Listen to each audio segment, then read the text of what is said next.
Are you crying, Evelyn? No. Well, yes. I was just thinking about Sandy and about Bimba and Kimba. I miss them, Evelyn. I know. I miss them too. Especially this time of year, Evelyn. The year is 1991. Terminator 2 is the highest-grossing film at the box office. The first Super Nintendo Entertainment System has just been released, and after 70 years of communist rule, the Union of Soviet Socialist Republics has collapsed. And on a chicken ranch just outside of Claxton, Georgia, twin sisters are waiting for their supper. The farm is owned and operated by Alfred McCluck, an eccentric man with a fascination with Civil War weaponry. McCluck's Chicken Farms produces over 140,000 chickens a year and ships wings, thighs, and legs all over the continental United States. Despite the modest success of his business, McCluck leads a solitary life, never marrying and tending several of the chicken houses himself. A simple man with a not entirely bad heart, McCluck never knew how to best take care of the young girls who came into his life shortly after their birth. So he raised them the only way he knew how, in a 2-foot by 2-foot wire mesh cage on a diet of mash, crumbles, pellets, and egg booster. One clear September day, during the twins' 6th year at the farm, McCluck does not come at mealtime. Night falls, and still he doesn't appear. The girls and the chickens cry out from hunger. Days pass, and the chickens in neighboring cages begin to die. The smell of rotting poultry permeates the air of the hot, humid barn. Finally, desperate to find food and concerned over the whereabouts of their guardian, the twins break free from their cage. McCluck's house is locked tight, but the girls find a garden hose which quenches their thirst. Still half delirious with hunger, they make their way out to the road. Little time passes before a dusty black Cadillac Coupe de Ville drives by and pulls over. A tall, mustachioed man with a kindly face steps out of the vehicle. He smiles at the girls. Hello. And presents them with the first candy they have ever tasted. A Twix bar, which they share in silent, awed delight. The girls do not feel at all uncomfortable when the man lifts them gently into the dark, spacious trunk. In the following days, the girls are transferred into the trunks of several other cars by many other kindly, candy bar offering men, until they reach their final destination at a lakeside lodge in Manitoba. The Underwood Lodge is a collection of cozy waterfront cabins with an attached trailer park along the shores of Lake Winnipeg. It is also the world headquarters of Budding Flowers Entertainment, specializing in the production and distribution of photographs and VHS tapes for clientele with unique tastes. The girls are welcomed by Mrs. Devora Bolger, the 52-year-old proprietress. Well, hello, girls. A woman of enormous proportions who lives with her own 3 children in the main lodge of the Underwood. Upon finding that the girls have no names, she christens them Eva and Lynn, names which neither she nor the twins themselves are ever able to keep straight. Eva, Lynn. The twins' days at the Underwood are relatively comfortable. They are well cared for, the food is delicious, and there are many other girls their age. Once a week, photo sessions take place. Convivial affairs that involve makeup, a wide variety of dress-up costumes, and inventive new games. Every few days, Mrs. Bulger introduces the girls to one of their many uncles. Eva, Lynn, say hello to your Uncle Merle. Hey. These uncles, seemingly endless in number, travel from all over the world to visit their nieces. The girls don't always like their new uncles, but Mrs. Bulger is always quick to remind them that family is family, and blood is thicker than water. The conjoined sisters are not popular amongst the other girls.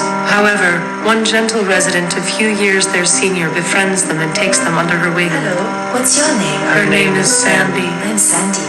She has soft blonde hair that reaches down to her knees. Everyone says she looks like a mermaid.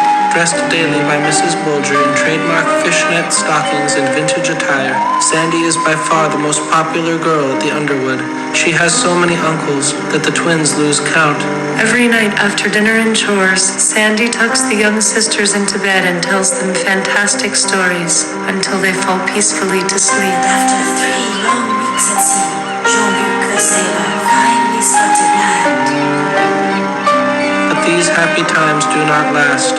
Shortly after the twins' third Christmas under Mrs. Bolger's care, Sandy disappears, never to return. The twins remain at the Underwood for the greater part of 2 long, miserable years. Without Sandy to protect them, they are ostracized and abused by the other girls. What are you looking at? The photo sessions involve fewer fancy costumes, and over time, their uncles become more peculiar. Did I ask you to talk? The twins begin to notice a disturbing tendency for girls, much like their dear friend Sandy, to quietly disappear from the Underwood around their 12th or 13th birthday. The sisters brace themselves for something terrible.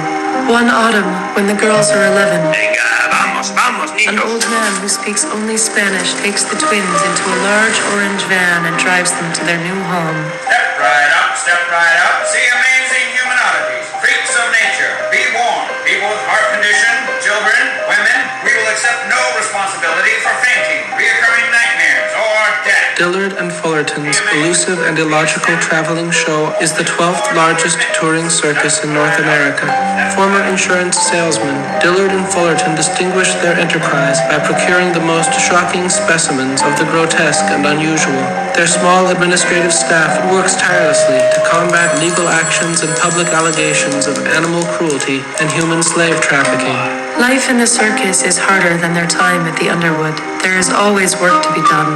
In addition to their chores of laundry and sweeping, Mr. Dillard insists that the twins spend many hours each day practicing their act. What are you standing around for? The girls are frightened of the clowns, several of whom, by amazing coincidence, also happen to be their uncles. Hello. But still, overall, these early days at the circus are a happy time for the twins. Every night, to the delight of audiences across the country, the girls appear in the center ring singing and strumming a ukulele atop Bimba and Kimba, the world's only known conjoined twin Siamese elephants. The twins feel they have found true soulmates in Bimba and Kimba, who they affectionately refer to as Elephant. This special bond is reciprocated by the pachyderms, who fondly nuzzle the girls with their trunks and seem to delight in giving them rides. The twins and the elephants are inseparable. With the help of Alfonso the Arresting, the animal trainer, the twins tend to the elephants, feeding and grooming them daily. But one terrible August morning, Bimba and Kimba refuse to take their food. Due to the unsanitary conditions of their quarters and an improper diet of popcorn and cotton candy, the elephants have contracted a rare form of elephantine diphtheria, compounded by early onset Alzheimer's disease. For the next 2 weeks, the twins can only stand by helplessly as their companions become sicker and weaker and begin displaying obvious signs of memory loss. The last few days are almost unbearable, with Bimba and Kimba's confused, sad eyes looking up at the girls with great anguish, but no hint of recognition. And on one grim September day, The sister's 16th birthday, Elephant dies. the funeral is held the same day, a grisly affair at an industrial trash compactor behind a Home Depot in Fort Dodge, Iowa. The twins are devastated. Without Bimba and Kimba, life is but a terrible and meaningless void. They resign themselves to living out the rest of their hollow existence in solemn mourning. The emotionally exhausted sisters fall from favor within the circus. No longer willing to sing and play their ukulele, the girls are dressed in a pink tutu and forced to balance on a giant red ball, an impossible task for the conjoined sisters. Get on that damn ball. The audience roars with laughter each time they awkwardly fall. Their discomfort is increased by a pair of radical groups who have taken an interest in the twins. Every night in most major cities, protesters assemble, noisily waving signs and chanting slogans in front of the box office. The first faction claims to represent an organization called Fasten. the foundation for always separating Siamese twins everywhere now. Citing the Bible, Fasten members vehemently believe that it is the will of the Lord that all conjoined twins be separated and allowed to live individual lives. Wielding symbolic surgical saws and blunt carving knives, Fasten members chide the ticket buyers for supporting an abomination of God. The second group operates under the acronym SPLIT, the Society for the Preservation of Linked Identical Twins. A reactionary organization working to discredit the claims of Fasten, Split believes that conjoined twins will play a critical role in the second coming of Christ. The twins are terrified by both groups. The knives and saws make them very nervous, and Split members make threats to kidnap the girls and take them to where they will be kept safe in a place of darkness until the rapture. One day before a Sunday matinee in Sacramento, a chaotic brawl erupts between the two factions, and one Fasten member gets alarmingly close to the twins with a hacksaw. It's the will of the Lord. Stricken with fear, the sisters decide that they are no longer safe at the circus. That night, they make a resolution to leave the Dillard and Fullerton traveling show.